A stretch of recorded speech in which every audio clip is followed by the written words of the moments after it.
গ্রীষ্মের এক বিকেলে ঘাস ফড়িং মনের আনন্দে তার ভায়োলিন নিয়ে গান গাইছিল, নাচছিল আর খেলা করছিল।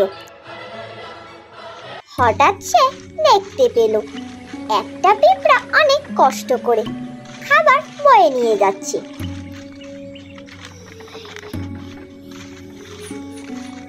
ঘাস ফড়িং পিঁপড়াকে বলল, এত কষ্ট করছো কেন ভাই?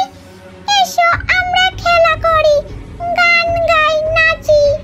পিঁপড়া তখন ঘাস ফড়িংকে বলল, আমাকে অবশ্যই এখন শীতের জন্য খাবার সঞ্চয় করে রাখতে হবে।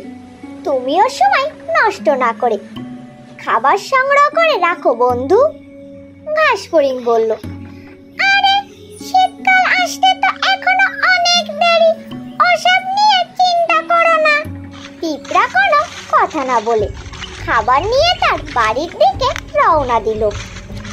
গ্রীষ্ম শেষে শীত এলো জাঁকিয়ে, ক্ষুধায় কাতর হয়ে ঘাস ফড়িং কাঁপতে কাঁপতে পিঁপড়ার বাড়ি এসে পিঁপড়াকে বলল, আমাকে কিছু খেতে দেবে ভাই? পিঁপড়া তখন ঘাস ফড়িংকে বলল, তুমি যদি সেদিন আমার কথা শুনতে তাহলে আজ তোমাকে আমার কাছে আসতে হতো না, আর ক্ষুধায় কষ্ট পেতে হতো না। শিক্ষণীয় কথা, ভবিষ্যতের কথা ভেবে প্রস্তুতি নিয়ে রাখাই বুদ্ধিমানের কাজ।